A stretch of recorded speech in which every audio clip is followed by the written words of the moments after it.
स्वप्नी ही दिला तरी तो ठरो खरा, स्वप्नी ही दिला तरी तो ठरो खरा, म्हणून रावरंक हो ही इथे परंपरा, म्हणून रावरंक हो ही इथे परंपरा, पितृवचन पाळण्या विजनवासी रघुपती, विजनवासी रघुपती, पितृवचन पाळण्या विजनवासी रघुपती, विजनवासी रघुपती. आणि आता ते वनात जायला निघताना कैकेयी म्हणते, अजून माझ्या वराच्या अटी संपलेल्या नाहीयेत. 14 वर्ष निर्जन वनात राहायचं हा मुख्य. अजून काय त्यांनी पाळायचंय?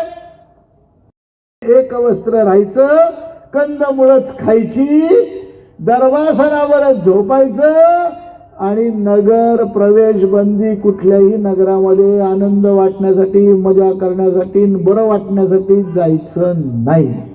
आणि 5वं, झाडाखाली किंवा पर्णकुटीतच राहायचं. याचं कारण सांगतो काय. जर त्यांचा काही गुन्हा नव्हता तर राजा काय म्हणला असता? मी दशरथ म्हणालेच म्हणून सांगतो, मी त्याला एक राजवाडा बांधून देतो वनामध्ये. आज जर का आपण जयपूर घराण्याकडे गेलो किंवा जोधपूरमध्ये गेलो तर जयपूर जोधपूरच्या राजघराण्याने जलमहल बांधलेत. बघा जाऊन. एकदा राजा राहायला जाणार तर जंगलामध्ये राजवाडे आहेत. एवढा भारत समृद्ध आहे. मग राम जर का 14 वर्ष राहणार असतील तर राजवाडा बांधला गेला नसता. राजवाडा घ्यायचा नाही, पर्णकुटीत राहायचं.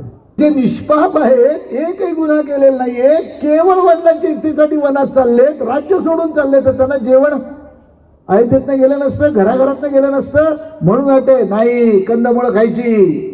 एवढ्या अटींसह असलेला वनवास रामचंद्र, हो माते, हो माते, काळजी करू नकोस, असंच होईल असं म्हणून निघतात.